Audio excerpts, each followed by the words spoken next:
My first question is going to go to Rabbi Wolpe. David, do you expect to go to heaven? Not tomorrow. That's the old joke about, the good news is that there's baseball in heaven. The bad news is you're pitching Thursday.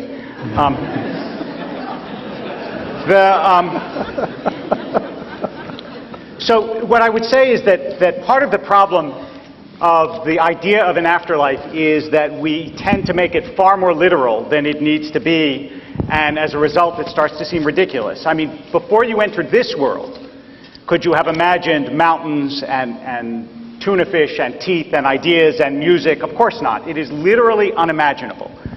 But we make of the idea of another world something that we can imagine and understand, and so we reduce it to nonsense. It's Mark Twain in Letters from Earth. He said that people assume when they go to heaven they're going to lie on green fields and listen to harp music. He says you wouldn't want to do it for 5 minutes while you're alive, but you think you'll be happy for the rest of eternity doing it after you die. And the crux of it is, and I suspect really what this evening will come down to, is do you believe that human beings are entirely material? Are you only made of stuff? Or is there something non-physical? Is there something ethereal and eternal about you, about us, some mystery at the heart of this stuff? And if there is, then there's a possibility, that we'll all, I don't want to say go somewhere, because that assumes that it's spatial. And again, that's the way people think, and the way we think is not necessarily the way the world is. Our minds are much too limited to grasp it. But I'll just close by saying that I always assumed that human beings were more than stuff. And for me, at least, this came home on an emotional level when a little less than 2 years ago, my father died. And as many of you know, it is a Jewish custom when someone's buried to throw dirt on the grave. And I thought this was going to be extraordinarily difficult, to take a shovelful of dirt and throw it on the coffin of somebody that I loved very dearly. But I actually didn't find it nearly as difficult as I anticipated, and the reason is that I knew that whatever was in that coffin, he wasn't there. But I also knew that that wasn't the same thing as he wasn't. It just meant he wasn't there, but he was, and he is. I just don't know how. Sam, in The End of Faith, you chide scientists who believe that consciousness ends with death. So, picking up a little bit on what David said, you wrote, the place of consciousness in the natural world is very much open to question. The truth is we simply do not know what happens after death. To my mind, this very much leaves the door open for a belief in the afterlife. Although it doesn't make the traditional beliefs in the afterlife any more plausible. It's not the point I was making there. But it does, that point of not knowing what happens after death is what worries me about this conversation. I've been very worried about this, that all of you have given up a perfectly serviceable Tuesday evening only to hear the four of us tell you every which way that we have no idea what happens after death.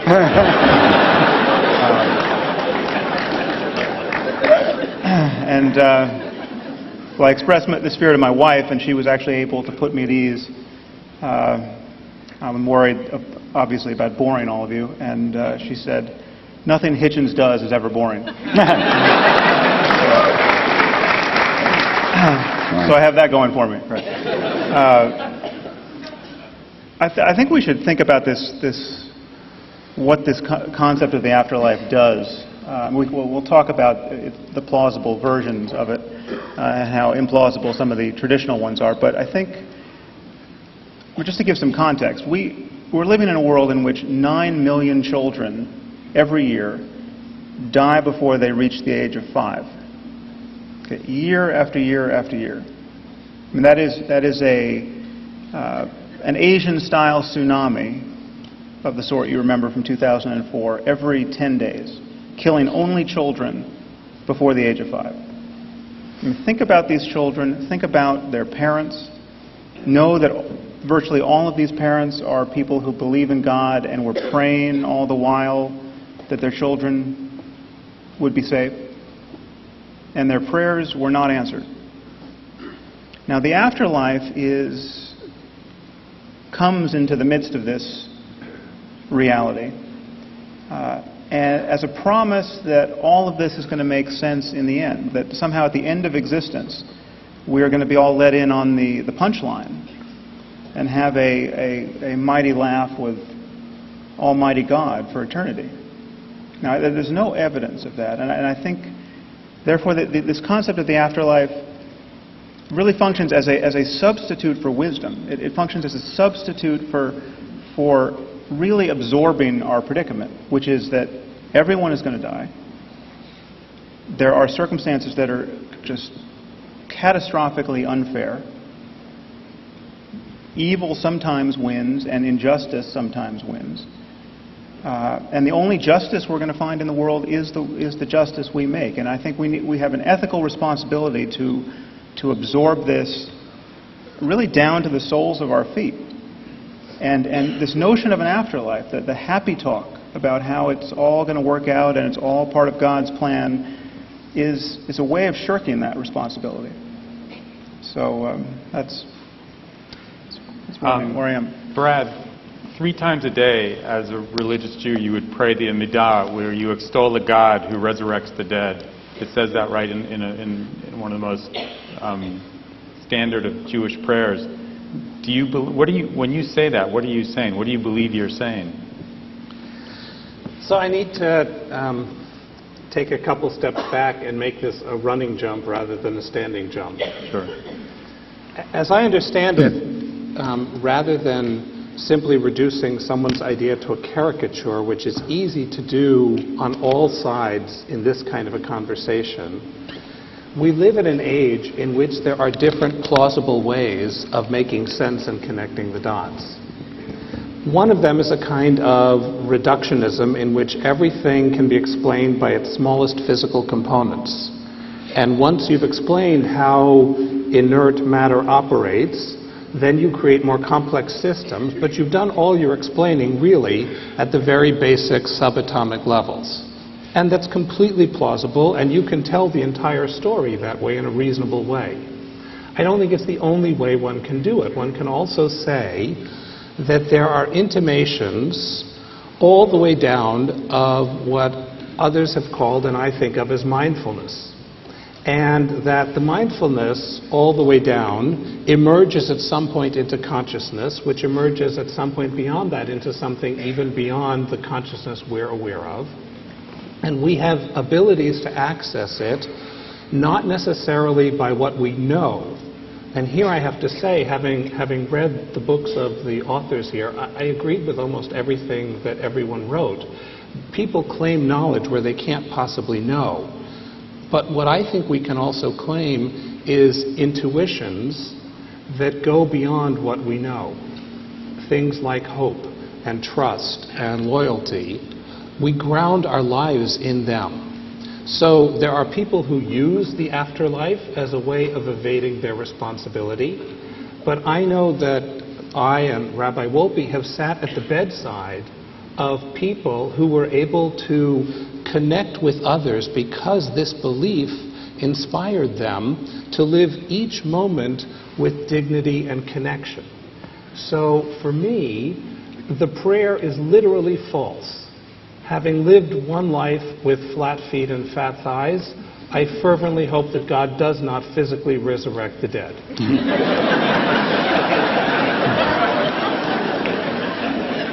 Although I will tell you, I'm one of the rabbis dancing in Gadi Levi's dance thing, so I expect to have buns of steel by the time you come back for that. But I think it's a metaphor for saying that there is a oneness of which we are an expression, and that does not cease with our death, and that in some very important way, although not one that is reducible to knowledge, I don't claim to know, but I trust that we continue beyond the grave. Thanks. Christopher, what's wrong with that? If a belief in the afterlife helps one, as Brad said, deal with the inevitability of death, maybe this is a good thing. Well, then anything that made you feel better would be okay, which I'm sorry to say I think is a contemptible viewpoint. Here's the problem with the afterlife fantasy. It's the same as religion in general. if you can't hear, I hope it's not my fault. You can just move the mic. Why don't you hold it? All right, how's that? Okay. Not to duck the opening question, give myself a chance to repeat my answer. That would mean that anything that made you feel good or better was fine, which I think is a contemptible position, I'm sorry to say. And it would be as good as drugs, for example. And I don't believe, and in fact Marx never said, that religion is just an opiate. But religion and the afterlife fantasy have these things in common. First, they're man-made. That's very important. They represent claims by humans to be able to interpret the divine and to give themselves power by doing so. We all admit we don't know. That's because we can't know. So the people who have to leave the island right away are those who say they do, who for centuries have tyrannized and still do millions of human beings by claiming to hold the keys of heaven and hell. Leading to my second point, religion is totalitarian in its practice and its theory. It claims to know things it can't know, and it claims to have powers it cannot have. It says if you make the right propitiations and the right donations, you may get paradise, and if you don't, you may get an eternity of pain. That includes, by the way, the souls of unbaptized children of the millions who Sam mentioned. Then there's, I'm afraid to say, but you also, as you'd expect from the man, made the argument of fraud. St. Peter's in Rome was built on the sale of indulgences. That's to say, in return for cash, the promise of a remission of sin and of time in hell or purgatory. There are chantries, actually quite beautiful ones, still all over Europe, still working. Prayers being said for the repose and remission of souls. Pope Benedict, the most reactionary prelate for a considerable time to lead the Church, is trying to restore the idea of remission of sin in exchange for donations or other in-kind operations. This is, I'm sorry if it sounds unduly functionalist, but until we've dealt with these questions, we can't have a serious discussion. Now, there's also, I think, a real problem about anything that's eternal. I should probably close with this.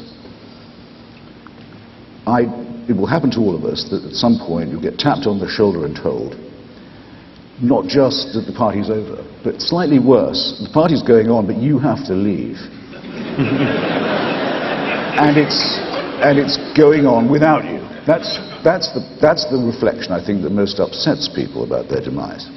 All right then, because it might make us feel better, let's pretend the opposite.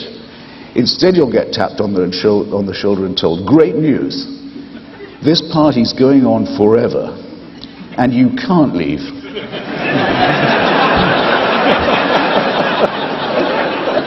You've got to stay.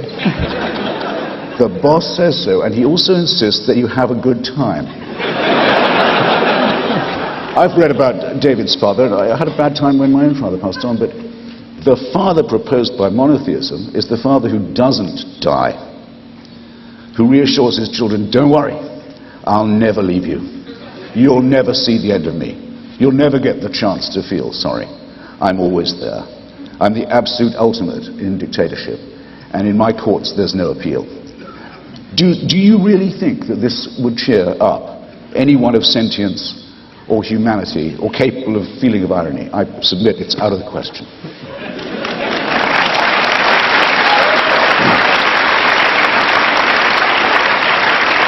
I just want to say I was completely with you until the end when you got silly on us. And the reason I say that is because you speak about God in the same way that you would speak about a human dictator as though they were equivalent. Much worse. Much worse. But it's only worse. It's only worse because of the eternity of it, right? But the characteristics are the same. No, the absolutism of it. The absolutism the of the characteristics are the same. The lack of any appeal. But that's not. And the worship of him by his slaves. Except that that's not at all what any tradition envisions, and even if it did envision it, as you and I think would both agree, the envisioning of traditions of what a God could be are very limited and partial. And so if you want to make it, yes, that it's North Korea forever, then I would say you're belittling the notion of what it means to have a God. You're belittling the notion of what it means to have eternity in if not bliss, at least reasonable happiness. And it's true that you lose everything in this world, but also it's not at all the case, and you know that it's not the case, that the notion of the afterlife invariably leads to neglect of what is important in this world. Sometimes, in fact, it does the exact opposite. You can take large swaths of belief. You mentioned Marx. Communism, for example, which repudiated the idea of the afterlife and therefore thought you have to create utopia here, and it led it to horrendous misdeeds throughout the 20th century. So the belief in the afterlife can be totalitarian and terrible, but so can the idea that there's nothing after this world and therefore you have to perfect human beings here. It can work both ways. I wanted to ask you, Christopher, do you really believe that dead is dead? You don't believe in any kind of consciousness going after death? You believe dead is dead? Okay. The survival of consciousness independent of the brain, which Sam knows more about than I, and we're getting better acquainted with, is quite different from the religious belief in a mandated path by which you can follow or not follow, leading to reward and punishment. Completely different. It's different in the same way as, say, spiritualism was, which wasn't really a religion, but was a very strong, fraudulent movement that not coincidentally flourished after the First World War in the hope of putting people in touch with dead relatives and so forth. Not one single interesting thing ever got said from the other side. Fascinating, you know. Burblings from the beyond, but millions of people pitifully paid attention to it. I guess my answer has to depend on David's point about stuff. We actually know a great deal more than we ever did, than any of our predecessors did, about what stuff we're made of. We know that our DNA gives us enormous amounts in common with other animals, huge amounts. We know that stars had to die. Larry Krauss makes this point very well in his lectures on physics. Stars had to die. One every second blew up, and is still blowing up since the Big Bang. We're made, if you want to call it pretty, from stardust. Or nuclear waste, depending on your on your analysis. But there's absolutely no reason to think that those molecules would be worth reassembling. That they will rejoin, as do the animals. And as have done the species we didn't know about till recently, the other human tribes, the Cro-Magnons, the Neanderthals, the ones that aren't even mentioned in any holy book, they only died out about 20,000 years ago. Who has heaven and hell for them? It's as likely for us as it is, I think, for any other dog, whale, or bacteria. Well, and no more than that. Sam, what does it mean when you write that you think that consciousness may indeed survive?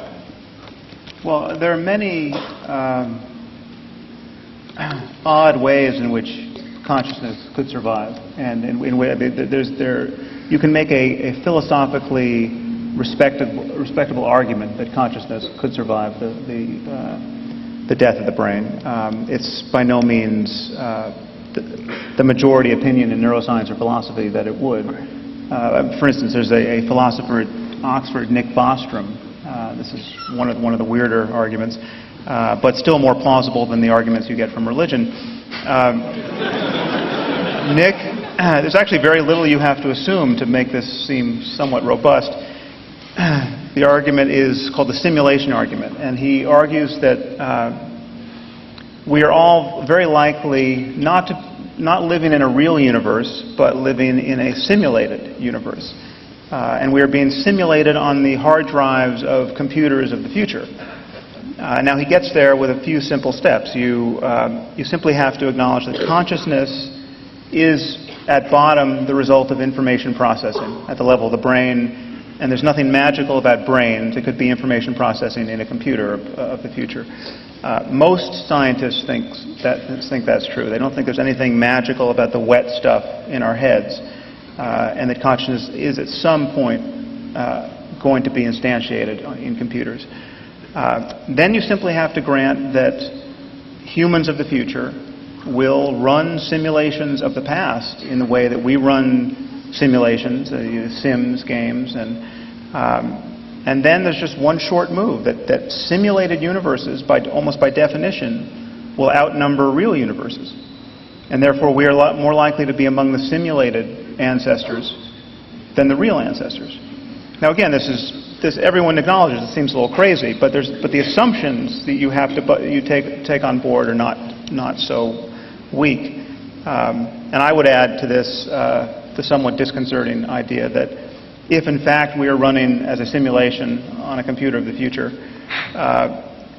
this computer could have been built by Mormons or Scientologists who would want to simulate the truth of their religion. And therefore, all religions could be true in this simulated universe. And we could expect to see Jesus coming back on clouds of glory and moving to Missouri as the Mormons expect. So now all of that sounds completely crazy, but it is not as crazy as the version of the afterlife that is really on offer traditionally, which has been actually neatly sidestepped here because it entails the resurrection of the dead. Most people think that the afterlife religion is offering, Christianity, Judaism, and Islam, has something to do with the soul floating off the brain into a tunnel of light and into paradise. But that's actually not the canonical afterlife. The canonical afterlife is God has to do the humble work of reassembling us. And I don't want to take more than my allotted time here, but I think we should talk about just how implausible that vision is, because that actually is the vision of Judaism and Christianity and Islam. I just want to make one quick addendum. There's also, who I thought you were going to talk about, is Galen Strawson. I mean, another Oxford philosopher who says that consciousness is actually so impossible philosophically to figure out that it must be that it exists even in inanimate matter, even though it doesn't seem that way. So I don't think that but let's leave aside how difficult consciousness is to figure out without some sort of either strange hypothesis or spirit. Yes, it's true that much of Judaism talks about resurrection, much of it talks about afterlife, but there are there's a plurality of voices. And I mean, the Talmud says, for example, you assume that the sages are in paradise, but it is not so. In fact, paradise is in the sages. That's not the sort of voice that generally you hear when the literalist view of an afterlife is attacked. And for more on that, I turn to my colleague, Rabbi Brad Artson. I would actually love for us all to go out to coffee and leave them aside so that we could say things like, wow, that's really interesting, I haven't thought about that. And what do you do with this? Rather than the scoring of points. And so there's a lot of cleverness and there are a lot of quips. But at the end of it, what it sounds like we're saying is that religion is a monolith, and the worst of religion is compared to the best of science, which is fluid and evolving. And I'm halfway there with you. I think one of the greatnesses of science is its capacity to be self-reflective and its capacity to change convictions. But the wreckage of scientific error is fairly impressive, and the diversity of religious thought is also, I think, undergirded, unfortunately, I think in part because we all had bad religious education as kids and we're still in recovery. So, But Bradley, I want to accept your challenge, but what do you, I mean, is Maimonides the worst of religion? Maimonides came right out and said you have to believe in the resurrection as a literal yes, and truth. Maimonides also said that what I've written in my book is disguised so that people will, if they need literalism, latch onto it and miss what I'm trying to say. And he also said that we call the world to come because we don't experience it during this lifetime, but eternity exists at the present. And if you attain a right consciousness, you can be in eternity now. So the challenge is, we all come to it with our own different concrete needs, but religion is, I think, far more nuanced. And I guess the plea I would like to offer to you, because the parts of your books, both of you gentlemen, that I agreed with was everything you trashed religion for, it deserves to be trashed for. I have an autistic son, and if I believed in that bully in the sky, I would have to tell Dr. Wexler that I was leaving my employment. But I don't, and I don't think that my tradition or the Buddhist tradition or the richness of Hindu tradition understood in a nuanced and ethical way is any more problematic than science's capacity to learn from its mistakes and to move on.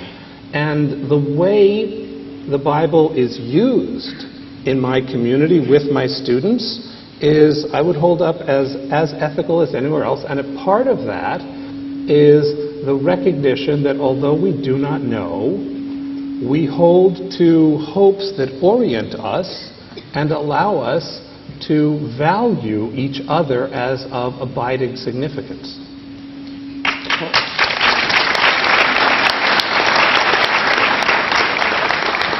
Which can be done by anyone who repudiates the supernatural.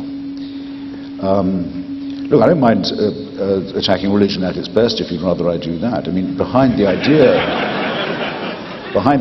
of judgment, remember, which is part of the deal of the afterlife and the reward of heaven or hell, is some rough concept of justice, that there's an equalization of the odds against which we struggled when we were alive, that the tears are dried, and that the wrongdoing is punished.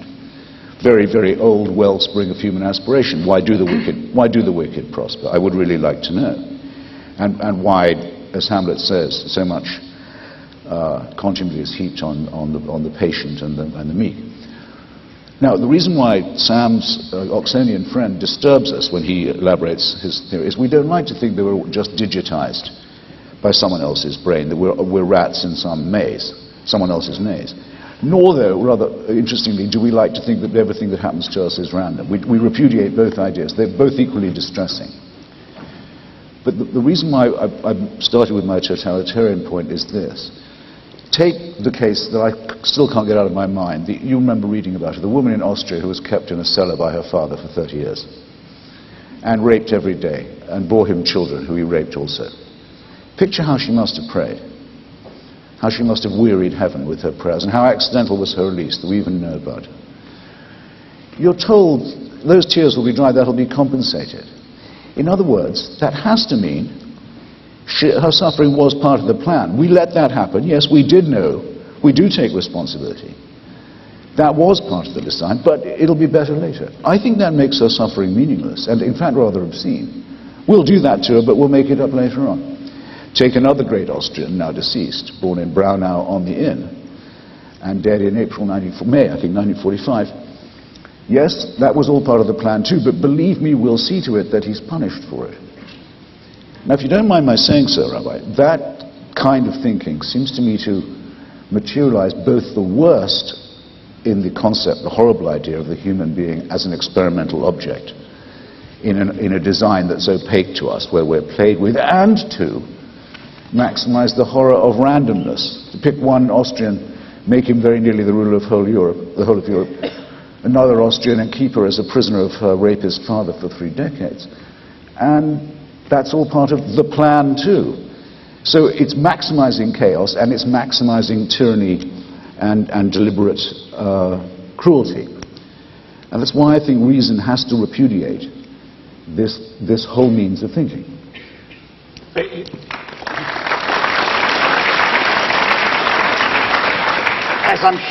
Reason and justice too, I should have added. As I'm sure it would if religion thought that way, but it doesn't. Yes, in fact. Wait a minute. No, wait. Dave, I'll give you your time here, please. Okay. That's the move that's really not open to you. If you want to change the subject to a truly purified wisdom tradition that is non-dogmatic, that's just open to mystery, you have to... No, I'm not going to do that. Okay, but if you want to follow the path... You have to hear the move before you repudiate. No, but I think you're taking the move that Bradley... You think so, but I might not be. Well, let me just tell you what I heard you do. Okay, go ahead. You just said religion is not the way Christopher suggested it was, and in the vast majority of cases, it is. And so you have to at least admit that we're not caricaturing religion. 50% of Americans think they're going to see their pets in heaven. I mean, we're dealing. What would happen if you don't? Right. We're having this conversation in the context of now? how religion is practiced. Soon? Yes. Okay. Please.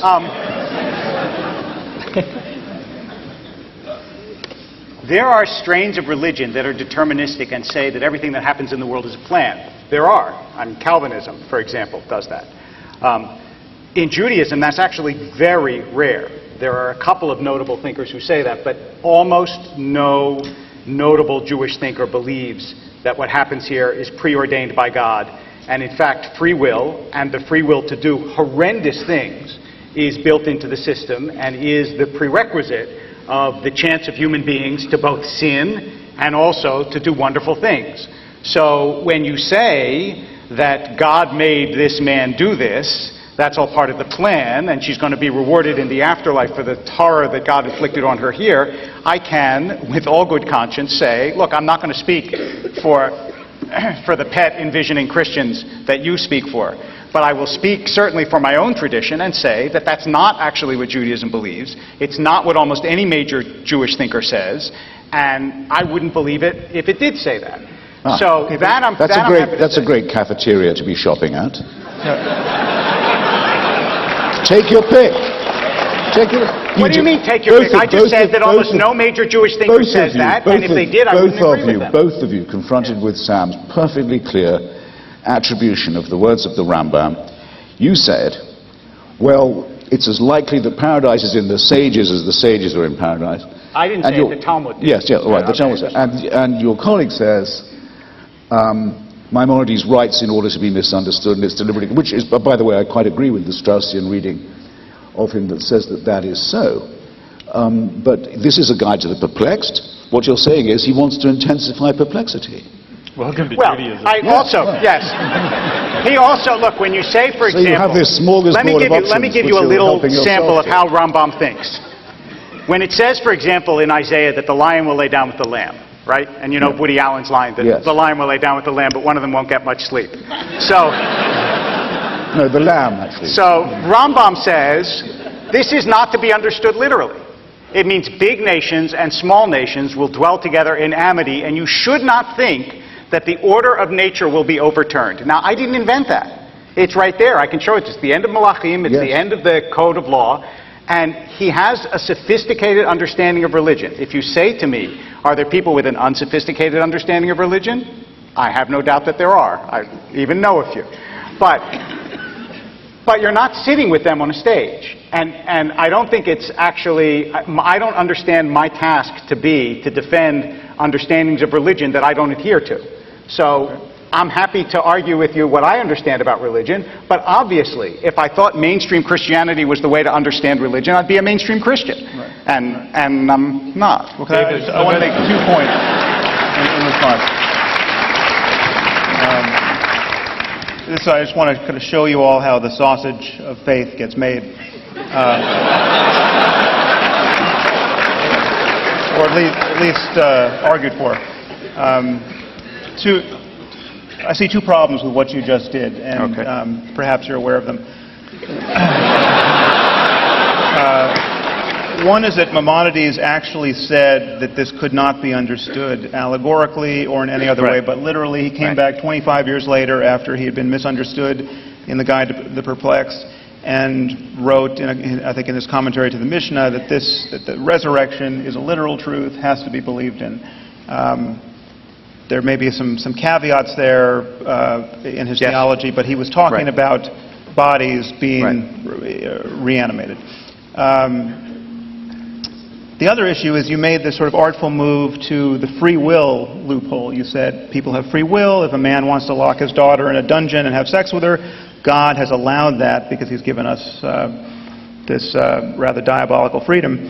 That doesn't cover all of the other suffering for which only God can be responsible if he exists. The 9 million children I just talked about dying every year through cancers and violence and accidents and lack of access to clean water. And this is God's fault if God exists. I mean, either he can do nothing about this, or he doesn't care to. So either he's impotent or evil. I mean, this is the problem that the free will doesn't get you out of. David and Brad, I wanted to pick up on that point in the context of this afterlife issue, which is, if you believe in a just God, how could you not believe in a world to come where the good receive benefits and the evil are punished? Look, the challenge here is everyone has great clarity in the God they don't believe in. And I don't believe in that God either. Right? So, Well, what's God? So how do you tell us how you understand gratuitous misfortune visited upon the innocent. Like being in a debate like this. Oh. My condolences. Not forgiven. So, look. This is a talk I give to first-year rabbinical students in congregations all over the country. It is a medieval mistake based on Aristotelian thought that God has to be a simple, unmoved mover, and thereby eternal, omniscient, omnipotent, and omnibenevolent. Right? Those are terms that don't exist in biblical or in rabbinic Hebrew. So I apologize for the way the philosophers kidnap the traditions, but it's not in the Torah. There is no Hebrew word for omnipotent, meaning all-powerful, and the concept is a nonsense concept. So you're saying God doesn't have the power to change these things? Yes, of course that's what I'm saying. I'm saying that what God has is a different kind of power than the power of the dictator that Christopher Hitchens and I both despise. And that what I look to God to be is a persuasive power, more comparable to a teacher or a lover or a parent who teaches and inspires you to be the best by seeing your potential and by giving you the vision and the power to rise to it. But I don't believe in a God who breaks the rules or who can intervene or who can do magic. And the challenge here, wait, I want to just, may I just say one more thing before you leap on me? Sure. It is the 125th anniversary of the birthday of Alfred North Whitehead, my Rebbe. And so in his honor, I tell you the following Hasidic story. The story is told of the Kutzker Rebbe, one of the great masters of the Hasidic tradition, who, walking past someone's home, sees that they're so impoverished they don't have the capacity to have a Shabbat meal. And so he prays for her to have a Shabbat meal magically bestowed upon her. I mean this only metaphorically. And no actual Hasid involved in the story itself. So he prays that she should have this miraculous Shabbat dinner given to her, and she does, and he hears a vision which says, because you've intervened in the affairs of this world, you've lost your place in the world to come. And he starts to dance. And he says, when his students question him, he says, for the first time, I'm able to serve God without expectation of reward. That's in mainstream rabbinic tradition. So often I had the sense that what's being criticized is a kind of ignorant abuse of religious nuance, and we certainly know, anyone who's been in an airport has read self-help books that claim to use scientific findings to justify all kinds of stupidities, which I don't think you can hold science responsible for, even though probably numerically there are far more people who have nonsense ideas based on false science as they do in religion. The challenge here is you say it's man-made, and I agree. It is man-made, as is medicine, as is law, but the solution to bad medicine and bad law is not to get rid of it. The solution is to have open discussions and continue to refine it and surpass it. Christopher. There's a story I was told, not unlike that, but a Roman Catholic priest, actually it could really be any Christian. There's a comparable. This is not my fault. Just hold the mic. Hold the mic. Yeah. Okay. There's a comparable story I was told about the death of I think it was a Roman Catholic priest, but it could be any Christian official, really, who gets to St. Peter's Gate and is told, well done, thou good and faithful servant. Here's your place. We've been preparing for you in paradise. And he says to St. Peter, but I see that there's terrible suffering and deprivation and misery among the souls in hell. Surely my place is with them, ministering to them. And he's told, you really don't get it, do you? One of the reasons why I like doing this, some people say sometimes, don't I ever get tired of debating with the religious? No, absolutely I don't, because you never know what they're going to say next. Sam and I don't mind being called predictable. It's very easy. We know what we think. We say straight out where we think we know and where we think it's not possible to know, why we don't think there's a supernatural, and so on. But this evening already we've had your suggestion that God is only really a guru, a friend when you're in need. I mean, he wouldn't do anything like bugger around with Job to prove a point.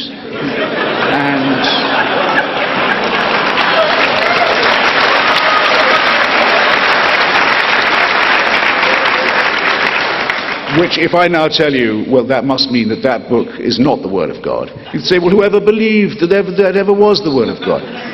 Let me just tell you something. For hundreds and thousands of years, this kind of discussion would have been in most places impossible to have, or Sam and I would have been having it at the risk of our lives. Religion now comes to us in this smiley face, ingratiating way, because it's had to give so much ground, and because we know so much more. But you've no right to forget the way it behaved when it was strong, and when it really did believe that it had God on its side. You know,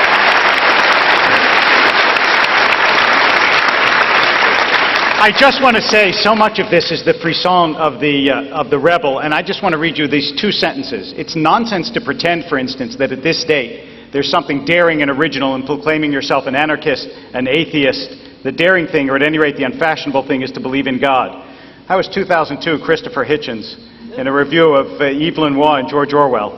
And I think that there's some truth to that. It actually is very difficult to argue God in the public square these days. Since Spinoza, yes. What's that? Since Spinoza, yes. Since Spinoza, yes. Actually, since Hitchens and Harris. But despite the fact that there's no question, there is no question, as has been not only pointed out but easily admitted, that religious thinkers in the 21st century don't actually, if they have good sense, pronounce identical nostrums to religious thinkers in the 2nd century, even though they may use much of the material to explain what they believe. The dilemmas and the essential answers are the same. And the dilemma that we're facing is the extraordinarily difficult realization that when you die, you lose everything. And that's always been true. And everyone has always faced that. And that's, have time for a really short poem? Yeah. Hausman, A.E. Hausman, has this kid standing in the town square. He says, "Good people, do you love your lives, and have you ears for sense? Here is a knife like other knives that cost me 18 pence. I need but plunge it in my heart, and down will come the sky, and earth's foundations will depart, and all you folk will die." Right? It's like you lose everything when you die. And that's always been the case. And religion, in one sense, has always realized that, which is why you get, especially in, I'll speak about my own tradition, a tremendous emphasis on making this world better. Which is why you can't build a community without what we would call essentially a welfare state in any Jewish community in the world. Because the understanding is there will always be suffering, there will always be pain, and it's the human job to ameliorate that. We're actually taking the discussion a little bit to a different level, to the consternation of some of my discussion partners, which is to say, look, you all know, for example, let's think about this not as biologists but as physicists. You all know that there's this idea in physics of multiple universes. That is, that right now there is a universe, or many of them, that parallel our own, with maybe slight differences, like maybe there's a universe where Rabbi Artson and I are winning.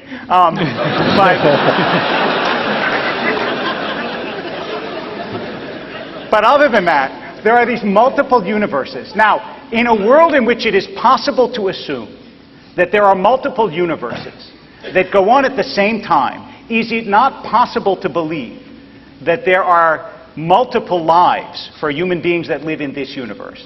That's actually, despite the fact that I know you have many problems with religious history and religious doctrine, that's the question we were asked tonight. Is it possible that there's an afterlife? And both from a scientific point of view and from a religious point of view, our affirmation is that it is possible. It's not certain. We don't know what the afterlife is, but it is possible. And if you come out of this discussion opening your mind to the possibility that this world is not all, then we will have won. David, I want to push you on that, because this was actually my first question to you. What do you see that afterlife as? My I mean, answer. Jewish tradition talks about reincarnation. It talks no, about it does. Gilgul, But, it talks the Jewish tradition also is deliberately agnostic about the nature of it. So it offers you images. It offers you Gan Eden, the Garden of Eden, about which there's almost no description in the Bible. It says Yeshiva Shamala, that is, you get to study Talmud with God. As one of my Talmud teachers once said, for some people it's heaven, for some people it's hell. But the point is that you know, it's like what Chekhov said. Chekhov said that you only get multiple treatments for a disease when there's no cure for the disease, right? If there's a cure, you got one treatment. You only get multiple images of the afterlife if you don't know what the afterlife is. And at least in the Jewish tradition, no one was so foolish as to be dogmatic and say, this is what the afterlife looks like. I'll rest with what Nabokov has John Shade say in Pale Fire. He says, life is such a surprise, why should death be any less of one? No, it's very attractive as well as clever what David is trying to do. Saying that it's very attractive as well as very clever what David's trying to do. He's saying you could stop there. That saying that it's those of us who doubt the supernatural who have the failure of imagination. And good move. But there's no one who can't play this game. There could be an afterlife and no God. Why not? There could be many gods and no afterlife. There could be a God with a sense of humor where good people went to hell and evil people and evil people carried on as in his initial creation, ruling the roost. I'm willing to imagine, as Princess Leia says in Star Wars. I can quote literature and scripture too.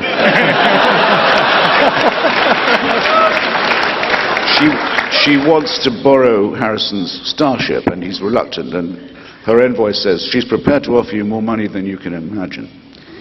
And he says, well, I can imagine quite a lot. I can imagine quite a lot too, but here's what we're meant to discuss, I think.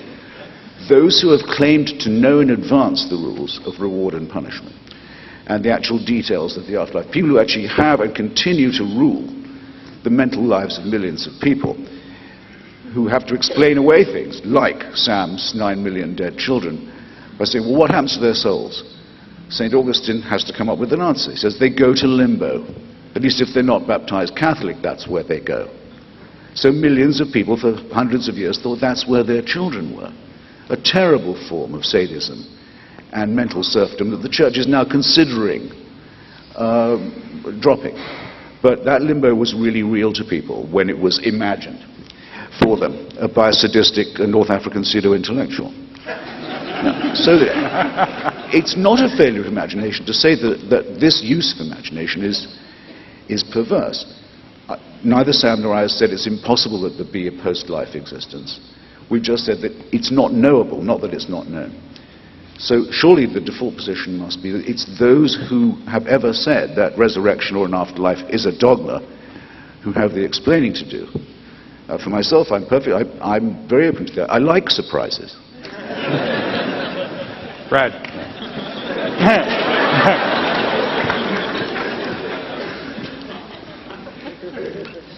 I find myself once again agreeing with everything that Christopher Hitchens said, except you thought I was clever too? Except for 1%. Except for 1%.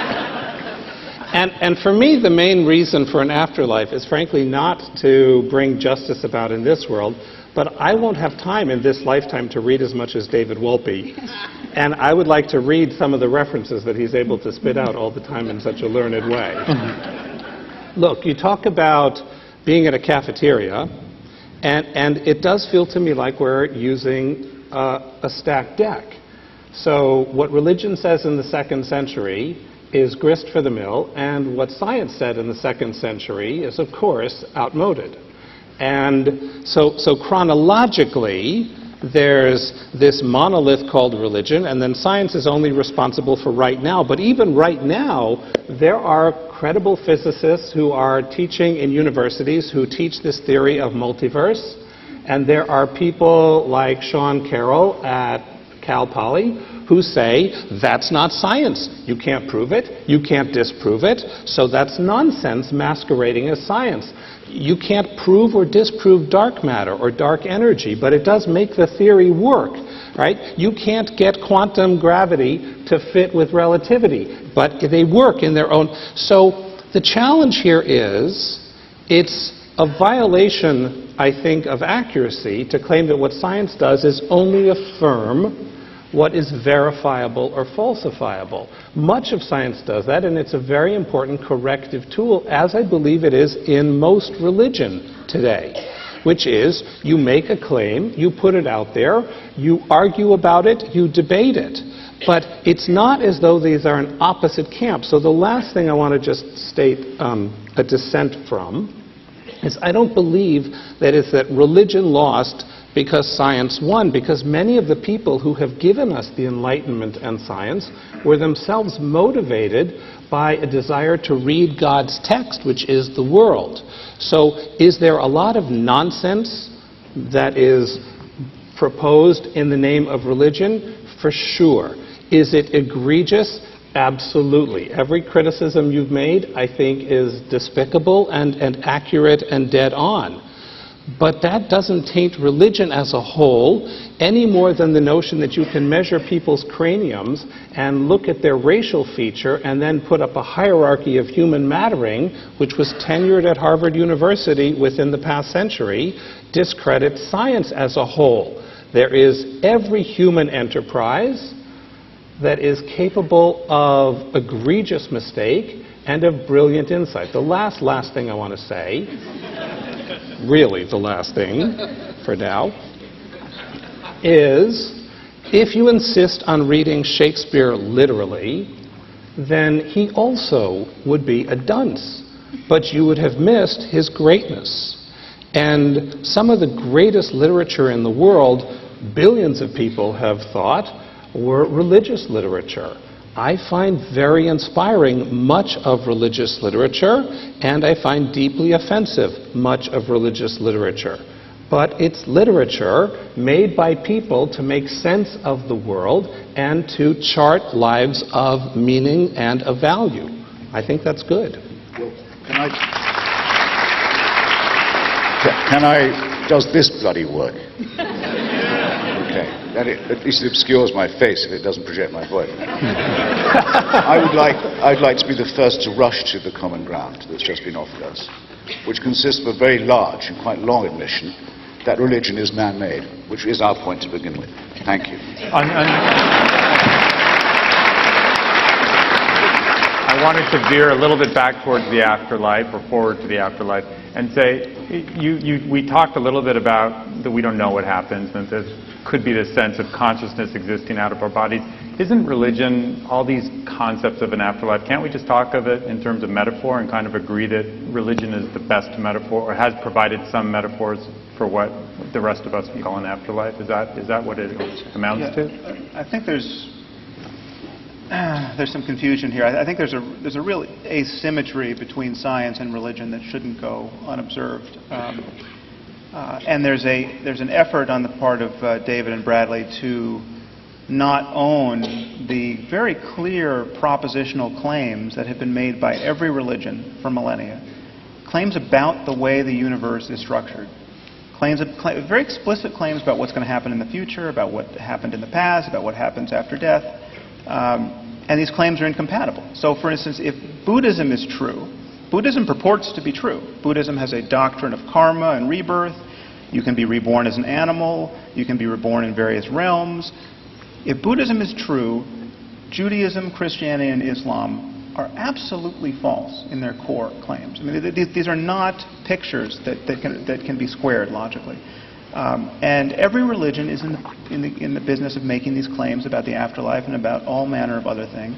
And the crucial difference between religion and science is that every religion is beholden to its literature and doesn't think, for the most part, apart from the fringe of kind of liberal intelligentsia, for the most part, people don't think it's man-made. They don't think that these are just books. If everyone read the Bible like Shakespeare, Hitch and I would be doing something entirely unrecognizable right now. I mean, there would be no problem. And so the problem we're articulating is everyone has this idea that they have knowledge about the afterlife, the end of days, the virgin birth of certain people, etc. And these are claims to truth, and they are profoundly anti-scientific because you can't edit the books. You can't edit the Quran. You can't edit the Bible. You can't acknowledge freely within the context of the faith that there are just mountains of life-destroying nonsense in these books, and that's a problem. So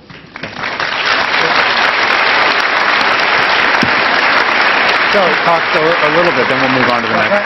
Yeah, give a brief Okay, I want to just say this, that it is undeniable what Sam said about the fact that there are truth claims in different traditions that contradict each other.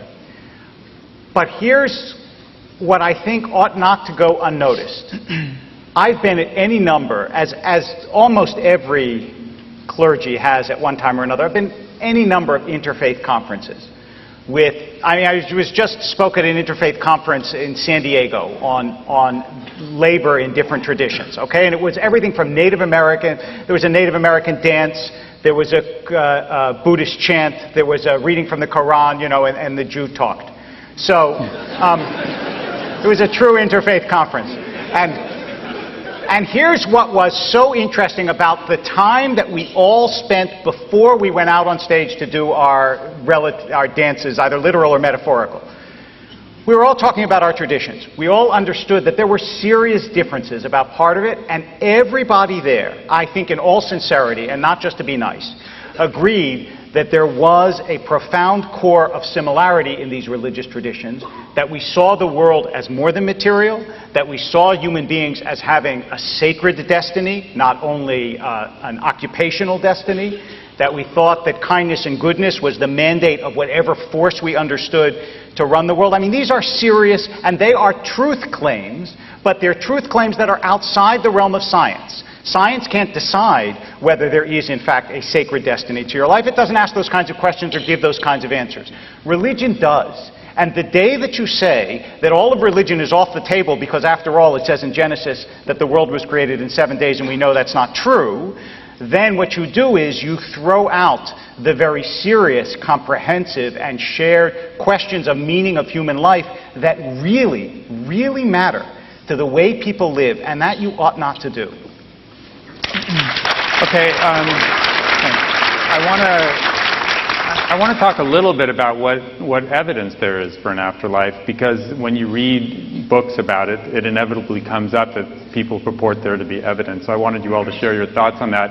One of the most common tropes is the near-death experience. Yeah. There have been, I think, over the last 3 decades, there's been 40 studies of some 3,400 near-death experiences, and they've been published in journals like Lancet and Annals of American Psychological Journals. And Barbara Haggerty did a book on this called Fingerprints of God, where she interviewed a lot of the people who did these studies that were published in peer-reviewed journals. And a lot of the people she interviewed said that they cannot help but think, after investigating these in a scientific way, that they point to something beyond this life.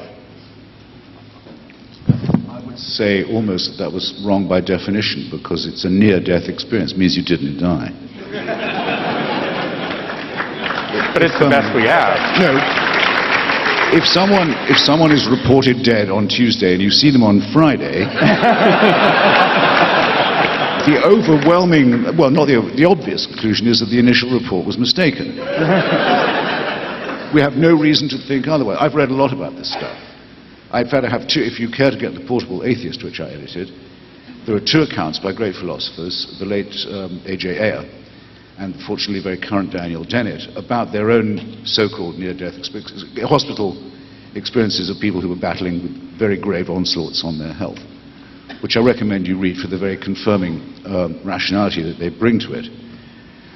Dinesh D'Souza, who's a frequent debating partner of mine, has written a book about this too, and the most persuasive example from any hospital he's found, and I get it all the time, is a woman who floated out of her body, out of the bed, made a tour of the outside of the hospital, saw the shoe. Noticed that there was a running shoe on one of the windowsills, woke up, reported it to a nurse whose name we've never been told, and who went and looked, and there was the shoe. Now, if that doesn't prove it, I don't know what does. I could hardly be more reassured if I'd been told that it was able to reunite it with its missing pair. NDE is bullshit. It doesn't count. It's not coming back from the dead, nor is it an account of what happens to you when you're gone. It's what can happen to you with the help of life-preserving scientific medicine while you are still alive. I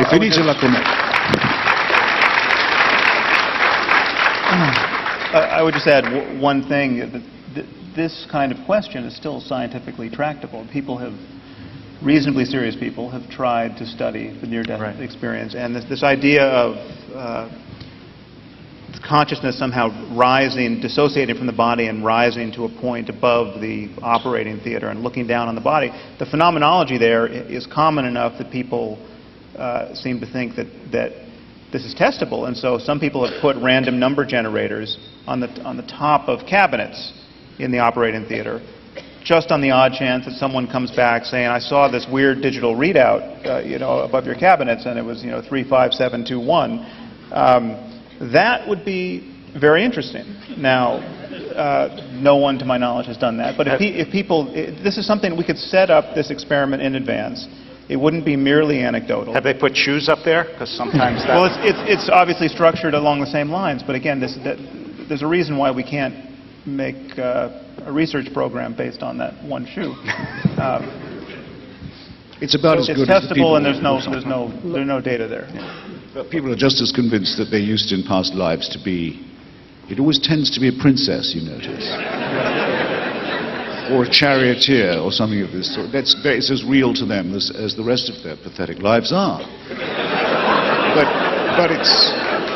But it's subjective, and it's wish fulfilling, and it doesn't count. I'm actually a bit amazed we haven't got to wish fulfillment yet. Could I say a word about that? I mean, Freud, in his Future of an Illusion, says that the connection between our desires and our beliefs in the case of the afterlife is so obvious. It's mankind's oldest and most strong dread. Maybe we could duck the fate that appears to be in store for us. That it's unlike any belief that Sam and I can offer you. Maybe all kinds of discrepancies between scientific views. We cannot promise you things of this kind, as religion always has to people. It doesn't make us morally superior, but it does mean, and we're not particularly happy with what we propose, which is overwhelmingly likely that annihilation and extinction await us. It's just that the overwhelming weight of evidence seems that way. Now, again, to quote Dinesh, he said to me once, well, I can see why people want heaven for themselves, and that's wish fulfilling, and eternal life, even though I think that's a horrible idea myself, but still. But why do they want hell? Why would a wish fulfiller invent the inferno? Well, I think that's pretty obvious. It's for other people to go to.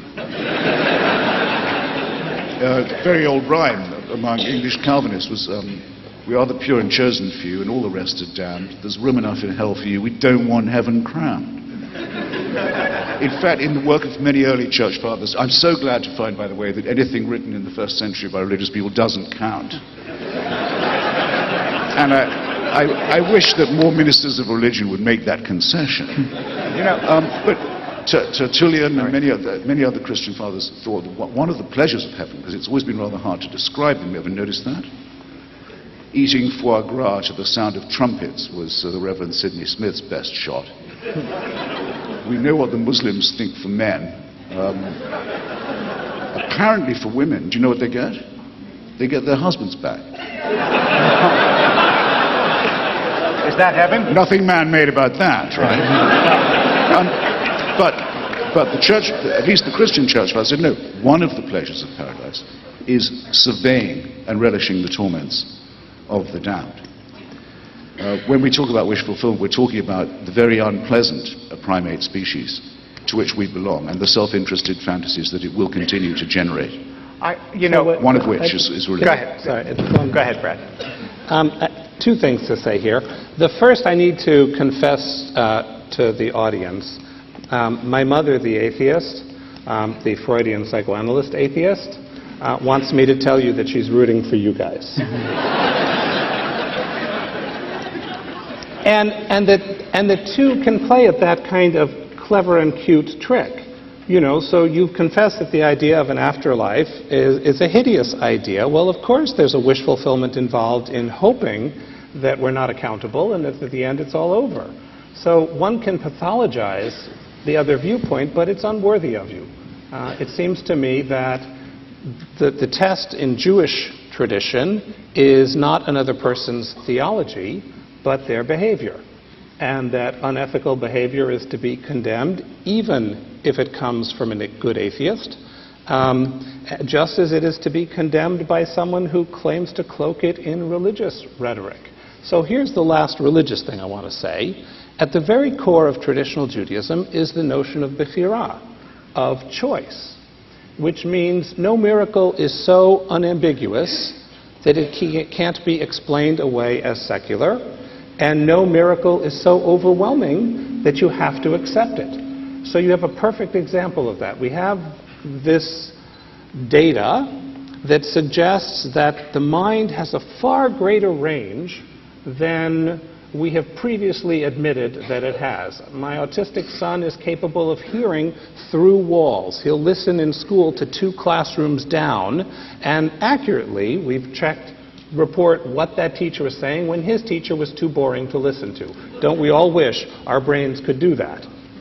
And so the expanse of the mind is far beyond what we have described it as being capable of being. So one can look at this data and say, this looks to me like intimations that we do in some key and important way have consciousness that is mediated through our minds but is not limited to our brains. And then it's equally plausible to say, until you're dead, you have no business talking about it. It does feel to me that the irrelevant aspect of this, and the Freudian in me looks at the animus here and says that's what needs to be accounted for, is that for many of us, hope in an afterlife grounds us and gives us direction. And the notion that my grandmother and I are not eternally separate is a source of great and abiding comfort to me. Do you believe you'll see her? If by see you want me to walk into something literal Well, you just again, said you're not eternally separate. I don't know what you mean. I'm using a metaphor because I think we are packets of energy. Look, I get that from physics as well. We are packets of energy, and I don't think those packets of energy are necessarily limited to our body. And the last thing I have to say, just to clear my reputation here, at no point did I say that first century literature was irrelevant. What I said is it's not meant to be taken literally. I want to piggyback on what Brad said. That's not what it said. We've gone around this several times. Almost every time that Christopher and I have debated, which is now several times, I've made this same point, but obviously to no effect. So either the point is not good, or the point is not good. But I want to make it anyway. Listen, when someone explains their own beliefs by reason and explains your belief by psychology, you actually don't have to listen to them. Because this is what happens to religious people all the time. I'm an atheist because I'm strong and rational and thoughtful. You're about wish fulfillment. And therefore, religious people are by definition weaker, less sophisticated. We understand, you shouldn't be religious, but I understand you need it. There are people who believe in the afterlife who are weak and fearful, and people who believe in the afterlife who are courageous and strong. There are atheists who are weak and fearful. There are atheists who are courageous and strong. It is an unworthy argument to say that someone believes in something because of wish fulfillment as opposed to someone believes in something because it makes sense or it doesn't make sense. That's not the way you ought to argue about religion or anything else.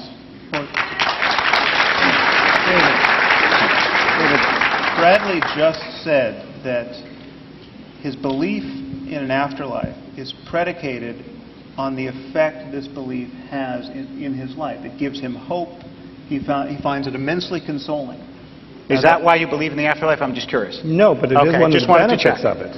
Okay, right. so it has a consequence, but that doesn't mean that that's why. Look, I find it enormously consoling and wonderful to think that my daughter loves me. but I don't believe it because I find it enormously consoling. I believe it because she does. Okay. She's a teenager. You do, right?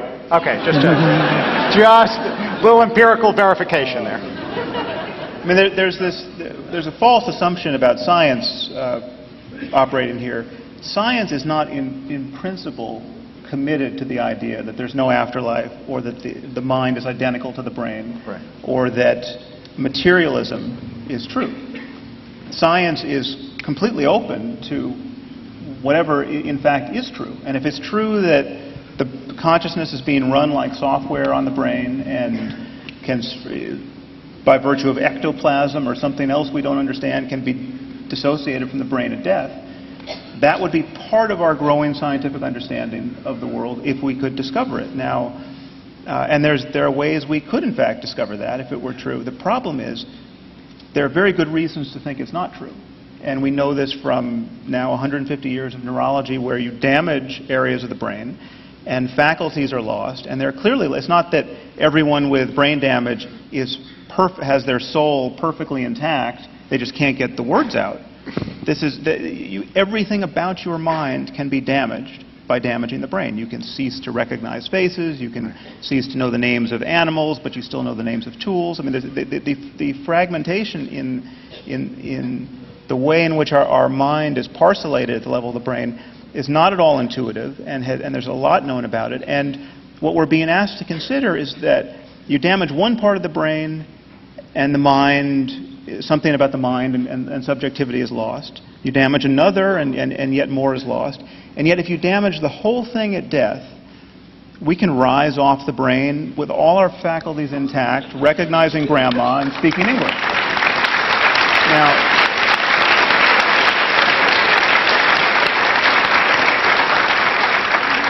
David? And I think a much more important point is, if everything you're saying about your religious orientation is true, because you're basically confessing a kind of scientific attitude toward the mysteries of subjectivity and what happens after death, then the usefulness of holding to these traditions and these first century books is I'm completely at a loss. I mean, it seems like you're in the wrong line of work. You should be psychology. And I'm sorry to say, David, that your shorthand account of our disagreement is a little Self-serving? a little deceptive. I mean, if you say to me of yourself that the fact that I hold a belief that makes me feel better has nothing to do with why I hold the belief, I might just believe it from you, I suppose. But Freud isn't as crude as you make him sound. He said that to ask people to accept that humanity's oldest fear, that of death, and oldest wish, that of the ability to survive it, has nothing to do with the faith in an afterlife. It's only a coincidence if it makes people feel better. I'm not going to accept that, and you shouldn't be putting it about either. Yeah. David, you didn't get a chance to respond to the near-death. Does that have any impact on your beliefs? I'll just say this about near-death experiences. First of all, I would love, I wouldn't like to have one, but I'd love to have one. And I've been operated on several times with the sad result of having nothing other than unconsciousness during the operation. But 8 million people have reported these near-death experiences, according to a Gallup poll in '92, so presumably others have had it since then. The sort of William James pragmatic test of whether an experience is real is that, in fact, many of them report that they no longer fear death, that their lives have radically changed as a result of it. And the only thing I would say is, do I say that this is proof that there's an afterlife? My answer is no, but. And here's the but. There's this philosopher named Jackson, I think Fred Jackson, who proposed the following experiment. Dennett's commented on it. I don't know if either of you have, but I'd be curious to know what you think. He said, look, let's say you had a brilliant scientist in a room with a black and white television and a black and white room, and the only thing she ever saw was black and white. And she became the world's expert. Her name is Mary in his experiment. She became the world's expert on the physiology of vision. She knew everything about vision, about the neuroscience of vision, about the way the retina works and so on. She knew as much as it is possible to be known. Now he said, imagine that you turn on the television and it's in color. Has she learned something? In other words, is there something you learn from experience that is not reducible to intellection? And my sense is yes. She would have learned something if all of a sudden she saw colors that she could not have known if she was an expert in the neuroscience of color. Someone who has a near-death experience is saying to us, I actually learned something from the experience that you can't reduce to this is some kind of trick that we don't understand yet that your brain did. I'm not willing to say that it's proof of the afterlife, but I'm also not willing to dismiss it with a few laughs and say that all the millions of people who've had this experience and have felt that it gave them important information about life are wrong and foolish.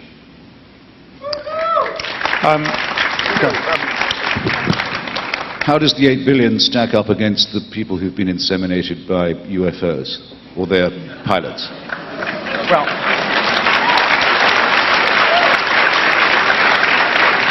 I think there's probably some overlap. Or the many. Let me tell you something. Or the many. I don't know. It's certainly nothing compared to those who've seen the Virgin Mary's statues move or bleed.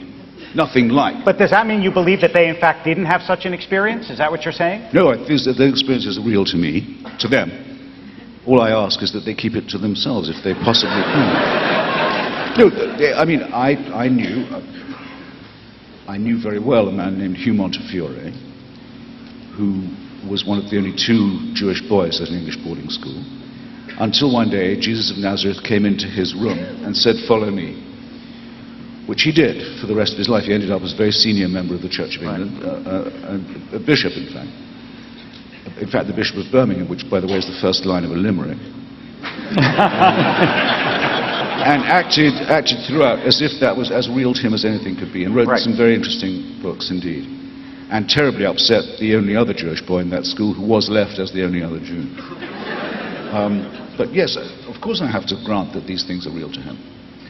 I'm not sure I believe that the mass visions of weeping and bleeding statues are as real. I think there's a lot of collective hallucination. Right. Well, and if you ask people to draw what the Virgin looks like when they've only had a vision of her, it's always like the last icon that they saw. I'm not saying that we should fall down every time terracotta gets wet. I mean, that's not my statement here, and I don't believe in weeping statues. But you anthologized 2 of these experiences. It's just that people gave them different interpretations of them.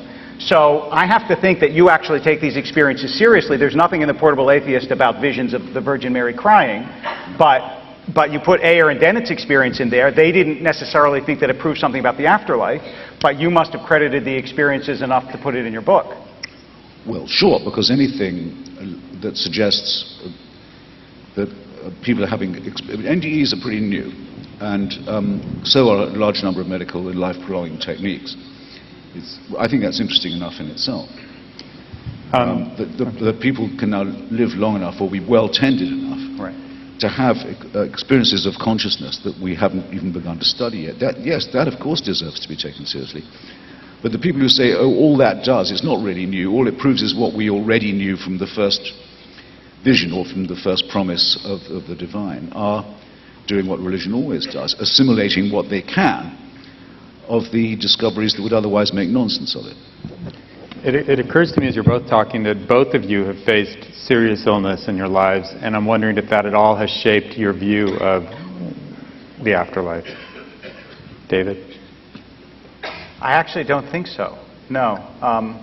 It neither mitigated my terror, nor did it, I think, reinforce my faith. I think that although I changed as a person, I don't think that I changed, at least I hope I changed as a person. I don't think I changed belief or the sense that people were more than stuff. Christopher?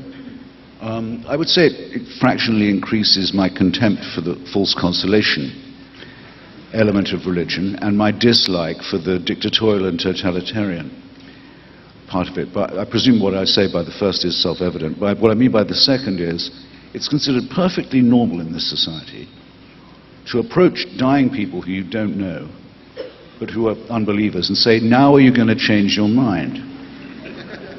In fact, it's considered almost a polite question. And as you know, there's a long history of fraud about this. People claim that Darwin had a deathbed recantation. They'd made up lies about Thomas Paine. It goes on all the time. It's a very nasty little history, but there's also a horrible undertone of blackmail to it. People write and say, look, you've got about one chance left now.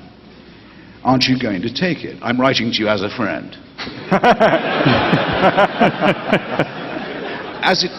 They've even tried it on me when I've been very ill and I haven't had quite the vinegar I'd like to have had in a hospital bed. I don't mind, I can take it. But I think there are a lot of people older than myself, iller than myself, perhaps at the risk of seeming conceited, less educated than myself, to whom that's a horrible experience. It's very depressing and alarming to be spoken to in that way. I mean, if Sam and I were to form a corps of people to go around religious hospitals, which is what happens in reverse, and say to people who are lying in pain, say, did you say you were Catholic? Yes. Well, look, you may only have a few days left, but you don't have to live them as a serf, you know. Just recognize that was all bullshit, that the priests have been cheating you.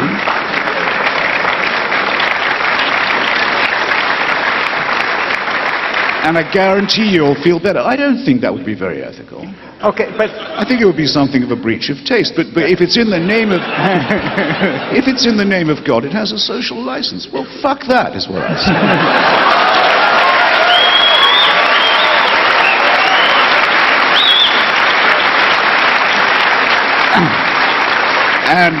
And will say, if it's my last breath. Thank you.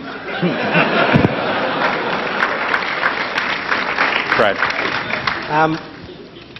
When I was 12, I had what the doctor incorrectly labeled as a terminal inoperable cancer.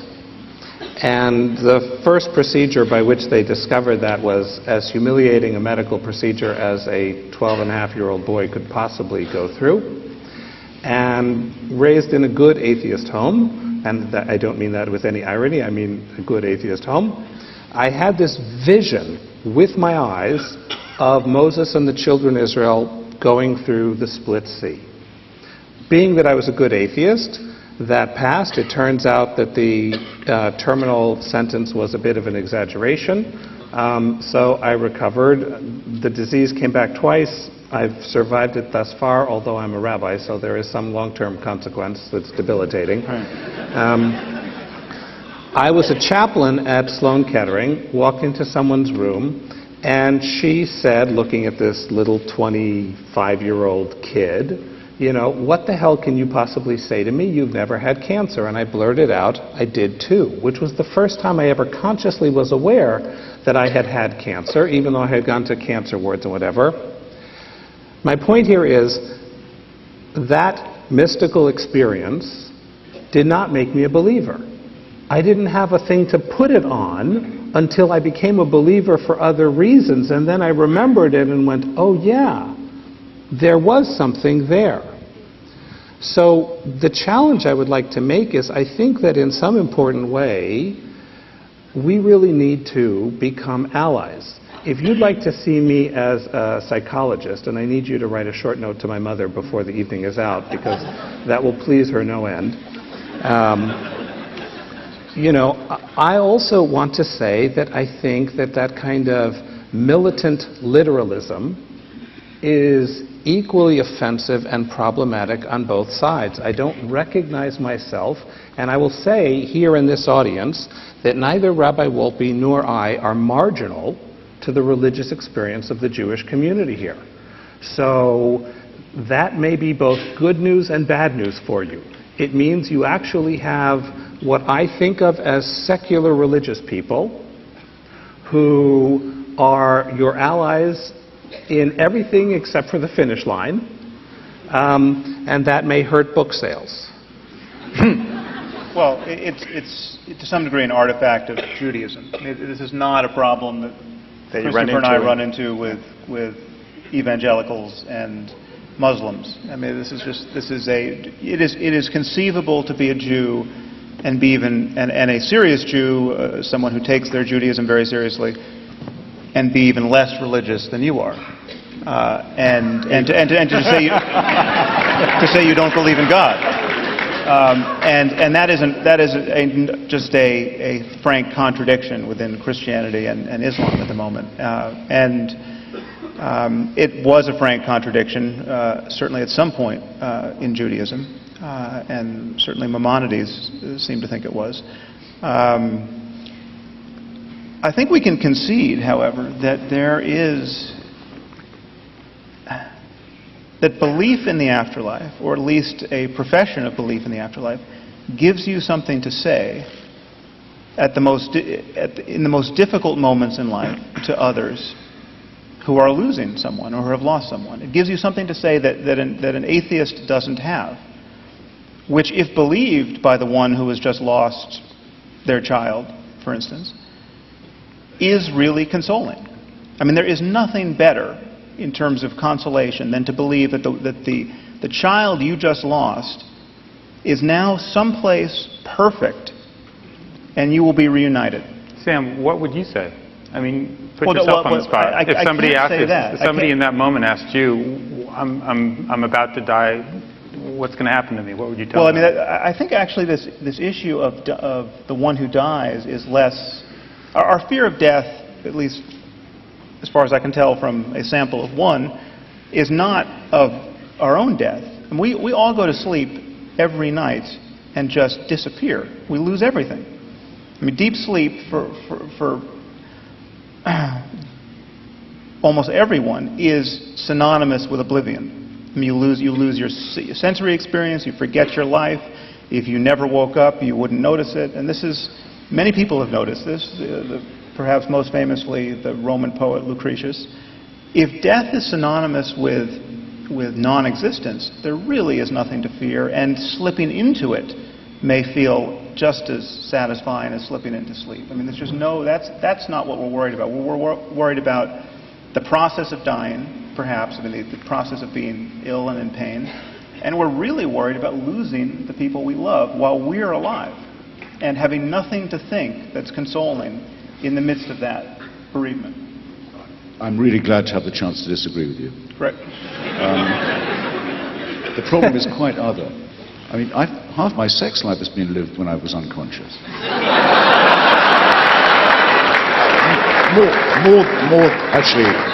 more than half. What do you mean? You're talking about dreams? And not all of that was nightmare either.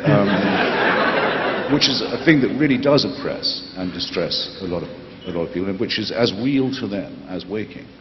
I wasn't talking about dreams. I was talking about deep sleep. No, well, deep sleep. You have to hold the mic close. Deep sleep is where they come from, and this is why Hamlet is so well remembered, because when he speaks of the undiscovered country from whose bourne no traveller returns, and he says, I can almost do it.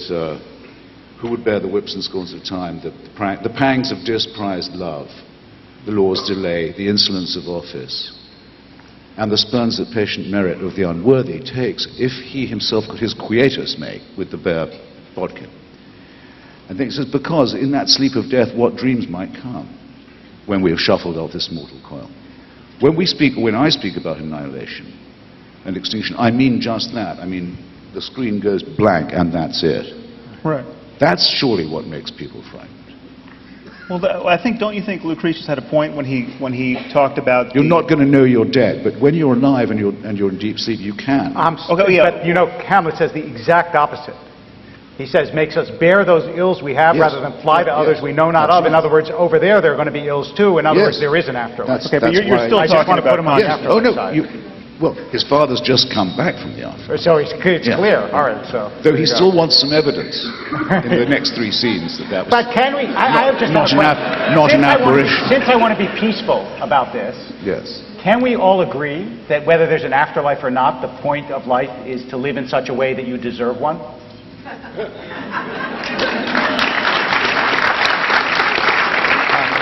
Well, that would be true if there was no God. I did my best. Which I've already postulated. There could be no God and an afterlife, or an afterlife and no God. If there is a dictator who distributes reward and punishment, then you can never be sure if you're doing a right action or an action born out of fear. Okay. Or the hope of reward. So no, it's an incitement in a way to immorality, certainly to servility, which is not a moral position to be occupying. No. I think we're talking slightly at cross purposes here. I'm talking about unconsciousness, just the absolute cessation of any kind of experience. If the prototypical atheist is right, and you just get a dial tone at death, that is what people claim to fear, but as Lucretius pointed out, that is analogous to the time before your birth. You'll no more suffer the eternity after your death than you'll suffer the time before your birth. And there was a time where we're sitting was populated entirely by, I think, Chumash Indians. None of us were here. Okay, now what was that like? Not for the Chumash, for us. It didn't bother me. I was a princess. I was a princess centurion.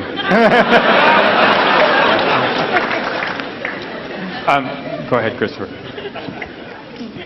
On this question of your rabbinical authority, I'd also like to concede, because I would say that someone who says there's no afterlife has said they're not a Christian or a Muslim.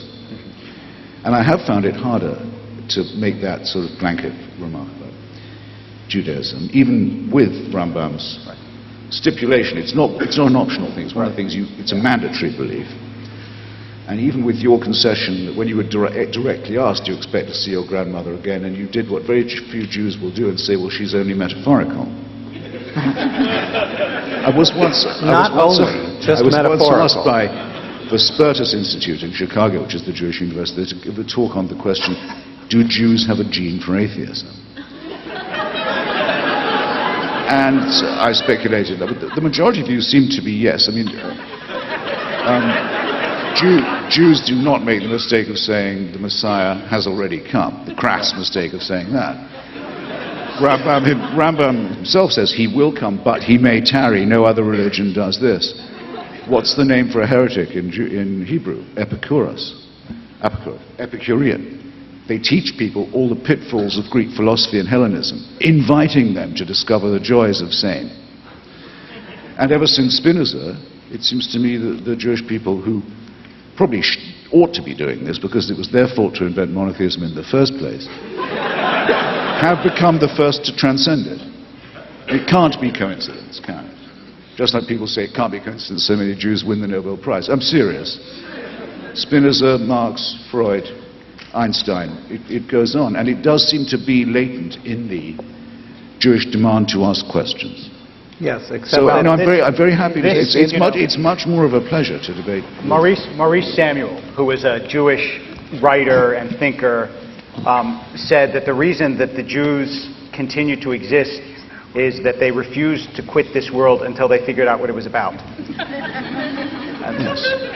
And Leo Strauss says, very seriously, he said the purpose of the Jews is to show there's no such thing as redemption.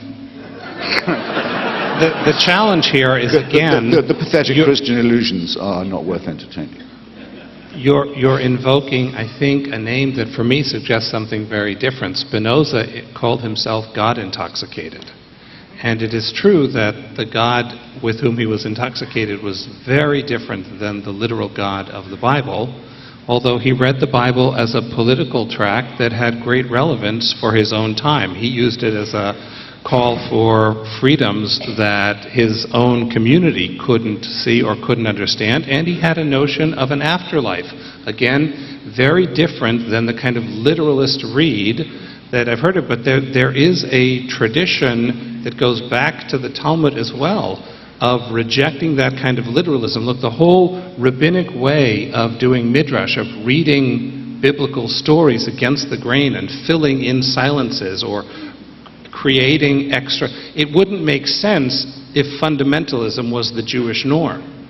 And I also want to here stand up for the Buddhist traditions, which also talk about an afterlife, but in ways that some Western monotheists would find profoundly disconcerting. But there's a much broader notion, and I think it gets back to what Rabbi Wolpe said, that the notion that there is a meaning which we are capable of discovering, and that it's larger than, although embedded in our cultures, and that we have the capacity to live our lives in harmony with that. Look, for me, that comes in part out of evolution. Our brains have been 14 billion years in the development. Why would we not also trust the intuitions that we live in a universe that's moving towards greater complexity and greater relationship and greater connection? Thanks. It's basically Facebook is what we're talking about here. So. Is there an afterlife on Facebook? Right. We have to wrap up, but I had I actually just had one small question, which is, Christopher, how are you feeling? Oh, well, thank you. Thank you for asking. Well, I'm dying, but so are you.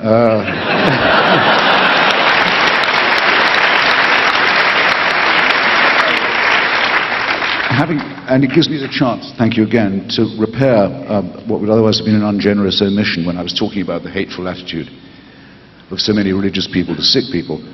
I have had, very involved in my care, a great American, Francis Collins, who's the head of the National Institutes of Health, and who's helped me sequence my genome amazingly, and possibly find a cure for an individualized mutation from which I suffer. Francis is one of the most devout believers I've ever met. In fact, I'm lucky to be his friend because of the religion debate. He's a very sincere and devout Christian, and all he does is say he won't pray for me.